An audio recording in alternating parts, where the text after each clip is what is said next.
ያ ሁሉ እንደዛ ለሊት ሙሉ እንቅልፋታ የምታረባቸው ጊዜያቶች አልፎ ተኝታ አደረች። በስንት ጊዜዋ በስንት አመቷ ከ2 አመት በኋላ ለመጀመሪያ ጊዜ የምር እንቅልፍ ወስዷት ማታ እንደተኛችው ጣዋት ስትነሳ አየዋትና አልহামዱሊላህ አላህ ቻይ ነው። ስታርቅብኝ አልከተልም ምርጫ ይልቃል ይሁንኛል። ትናንትና አግኝቻት ነበርና ለመጀመሪያ ጊዜ አጠገቤ ሰው ተኛ ተቃቅፈን ተኛን ከህቴ ጋር እያለችኝ ነበር።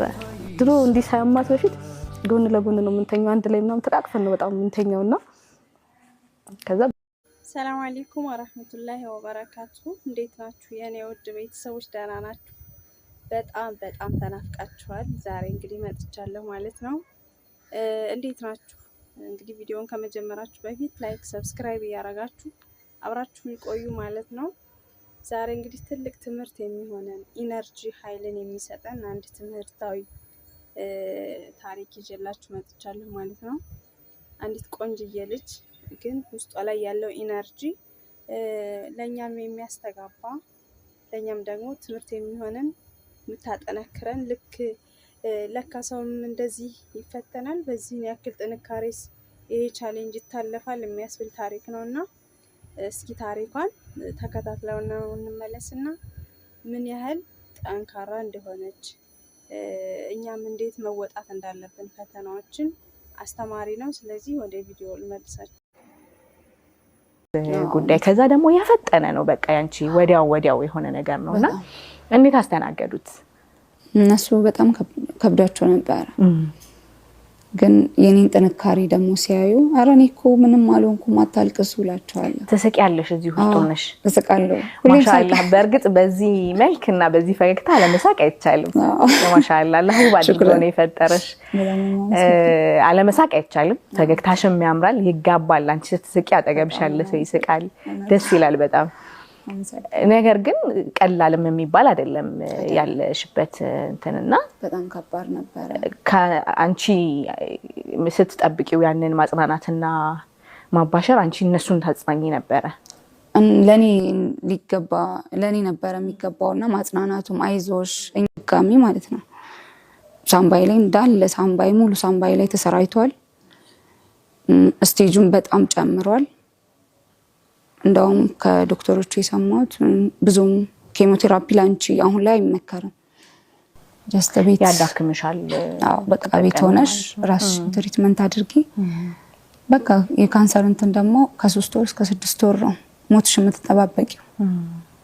በሳይንሱ እንደምን ቆንጆ እንቅልፍ ይወስደኝ ነበርና አልহামዱሊላህ በዛ ነበር ያሳለፍኩት። ግን አሁን ከተቆረጠ ቀን ጀምሮ ወላሂ በጣም የሚገርም እንቅልፍ ነው እየተኛለሁት። ከአንድ አመት በላይ ያልተኛ ስለታመንኩ እኮ አልሞትም ትለኛለች። እኔ ደግሞ አፈር ልሼ ነው የምነሳው ትለኛለች። አልሞትም ያ አላህ ትለኛለች። አይዞሽ ትላለች። በቃ እዚህ ጋር አልቅሰን እኮ ሳምቧም ደም አስተፍቷት ትስቃለች። ታምኛት ነበር። ግን ትክክለኛ ሳቅ ነው ብለሽ ታምኛታለሽ ወይስ ትጠረጥሪያታለሽ? ልጅ እየሸወደችኝ ነው በጣም ትስቃለች። በቃ ትጫወታለች። እኔን ተስፋ ሰጠኛለች። ራሽን አትውጂ ምን ደግሞ ብሞትሳ ከሞት ልታስቀረኝ ነው እንዴ? ከሱ ልታስቀረኝ ነው አንቺ ትላለች። አላስቀረሽም። በጣም ወድሽ እኔ ወድሻለሁ። ኢንሻአላህ አላህ ደግሞ ጥሩ ጊዜያቶችን ያመጣልናልና በዛ ውስጥ በደስታ እናሳልፋለን ኢንሻአላህ። የሀዘን ጊዜ ያበቃ ይመስለኛል። ያበቃ አብቅቷል ኢንሻአላህ። ሲትራ በዚህ አጋጣሚ አንቺንም ስሜት እንስማና ታያትሱ የመጨረሻ ልጅ ነኝ ምናምን ብላ እንትን ያለችው ነገር አለ። ተይውሱን አንሰማም። ከዛ ውጪ እኔም በጣም ነው የምወድሽ። አላህ እስከዛሬ ተፈተንሽበትን አላህ ይካስሽ። ከዚህ በኋላ በቃሽ ማለት እስካሁን በጣም ተፈትነሻል፣ በጣም ብዙ ለፍተሻል ለሷ ስትይ። አሁን ደግሞ የሷን ደስታ እሷን ጥሩ ነገር የምታይበት ጊዜ አላህ እድሜሽን አርዝሞት በደስታ የምትካሽበት ያርግሽ ኢንሻአላህ። አላህ ይችላል ያደርገዋል። አላህ ይካስሽ። ወድሻለሁ። አሚን። እኔ ወዳችኋለሁ። በጣም ነው የምታስቀኑት። ወዳችኋለሁ። የኢትዮጵያን ሕዝብ አጠቃላይም ማመስገን ፈልጋለሁ። በጣም ወዳችኋለሁ። አላህ ይስጣችሁ። ልጄም በዱዓም ይረዳልኝ በብርም ይረዳልኝ። አላህ ይስጣችሁ። ክፉ ነገር አይግጠማችሁ። ክፉን ያርቅላችሁ፣ ጤናችሁ አይጓደልላለሁ። አሜን ያ ረብ። በጣም አመሰግናችኋለሁ። አሜን በረካ ያርጋችሁ አላህ። አሜን ያ ረብ። አላህ ከተማሪ ጀምሮ በሁሉም የረዳት ሁሉ በዱዓም የረዳት አላህ ይስጣችሁ፣ በረካውን አይንሳችሁ አላህ፣ ጤናችሁ አይጓደልላለሁ።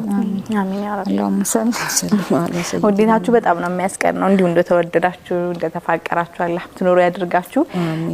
ከመሰነባበታችን በፊት አፍኒ አንድ ህልም ነበርሽ፣ ትናንት ያጫወትሽኝ ነበረ። የቀሩ ነገሮች ይኖራሉ አላህ እንዲያጠራቸው፣ አንድ ቦታ መሄድ ፈልጋለሁ እያልሽኝ ነበረ። ያ ኡምራ ነበረ። ኡምራ መሄድ ትፈልጊ እሱም ደግሞ ተሳክቶ ትላንት ሰርፕራይዝ ተደረገ። ሰርፕራይዝ አደረግሽ? ምን አለ? ያ ሁሉ እንደዛ ለሊት ሙሉ እንቅልፋታ የምታርባቸው ጊዜያቶች አልፎ ተኝታ አደረች። በስንት ጊዜዋ በስንት አመቷ ከ2 አመት በኋላ ለመጀመሪያ ጊዜ የምር እንቅልፍ ወስዷት ማታ እንደተኛችው ጣዋት ስትነሳ አየዋትና አልሐምዱሊላህ አላህ ቻይ ነው። ስታርቅብኝ አልከተልም ምርጫ ይልቃል ይሁነኛል። ትናንትና አግኝቻት ነበርና ለመጀመሪያ ጊዜ አጠገቤ ሰው ተኛ፣ ተቃቅፈን ተኛን ከእህቴ ጋር እያለችኝ ነበረ።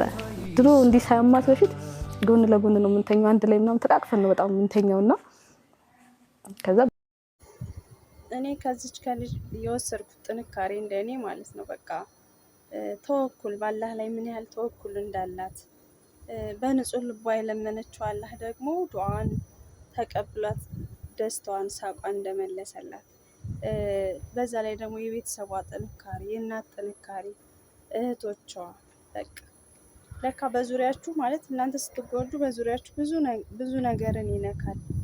እናት ትቸገራለች፣ እህት ሙሉ ቤተሰባችሁ ምስቅልቅል ነው የሚወጣውና ግን ደግሞ አንድ ሆናችሁ ዱዓ ስታረጉ አሸናፊ ናችሁ። በቃ ወላሂ ምን ያህል ንጹህ ልብ ትልቅ ዋጋ እንዳለው በቃ ወሬያችሁ ሁሉ ነገራችሁ ሚስጥራችሁን ሁሉ ነገር ለአላህ ማቀበል በንጹህ ልብ ለአላህ ማድረስ ስትችሉ ዱዓችሁ ደግሞ ምላሹ እንዴት ደስ እንደሚል ወላሂ ያ አላህ።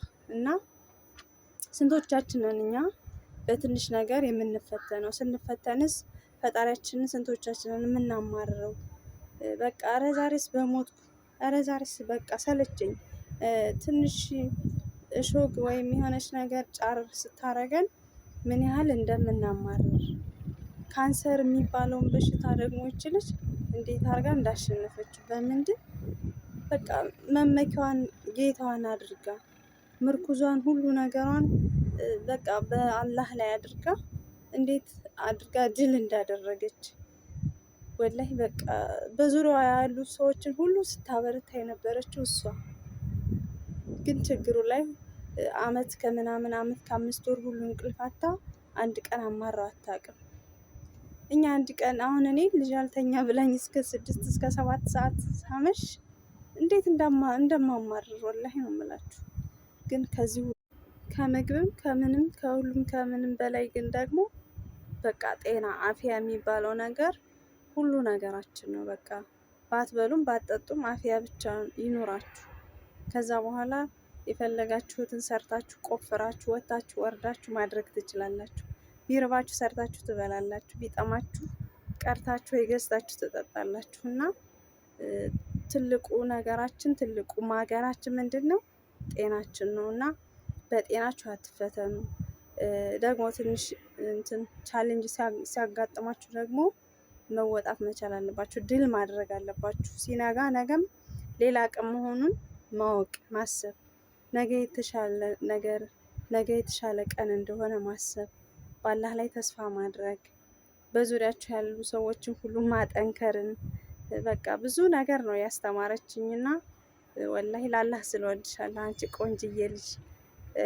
ቁንጅና ቢናገር ኖሮ በቃ እኔ ቆንጆ ነኝ፣ እኔ መታመም አልችልም፣ እኔ እኮ ቆንጆ ነኝ ማለት ይችል ነበር ቁንጅና ቢናገርና በቃ ቆንጆ ሁኑ፣ ማስጠሌም ሁኑ፣ ደሃም ሁኑ፣ ሀብታም ሁኑ፣ በቃ አፊያ ከተቃወሰ አፊያ አይመርጥም።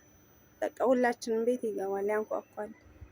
እና ብቻ አልሐምዱሊላ ማለት ዱዓ ማድረግ ብዙ ነገር ነው የተማርኩት እኔ ማለት ነው። እናንተስ ምን ተማራችሁ ከዚህ ታሪክ? እንደዚህም ካንሰር የሚባለው ነገር አሁን በጣም አስጊና ጭንቅላታችን ላይ የሚመጣው ነገር ምንድነው? መሞት ብቻ። የመጨረሻው ውጤት ምንድን ነው የምናስበው? ሞት። ግን እኖራለሁ፣ በቃ ነገም ሌላ ቀን ነው፣ እድናለሁ፣ ባላህ ተስፋ አለኝ የሚል ውስጥ ላይ ያለ ኢነርጂ ደግሞ በጣም ያስቀናል። ብቻ አልሐምዱሊላህ ብዙ እና አልሐምዱሊላህ ነገ ደግሞ ወልደሽ ማለቴ መውለድን አስቀደምኩት፣ አግብተሽ ወልደሽ በቃ ይሄ ሳቅሽ ደግሞ በጣም ፍሬ አፍርቶ በጣም በሰፊው እናየዋለን ብዬ ተስፋ አደርጋለሁ። ኢንሻአላህ ቤተሰቦችሽን ቀሪ ዘመንሽ ሁሉ ያማረ የደመቀ የደስታ ያድርግልሽ። እናንተ ደግሞ የኔ ቤተሰቦች ሰብስክራይብ፣ ላይክ እያደረጋችሁ ቻናሌን ገፋ ገፋ ገፋ አድርጉት ከስር እሺ። በሌላ በአስተማሪ የሴት ታሪክ እንመለሳለን። ለዛሬ እንግዲህ የተሰማኝን ስሜት ላጋራችሁ ብዬ ነው። ወሰላሙ አለይኩም ወራህመቱላሂ ወበረካቱሁ።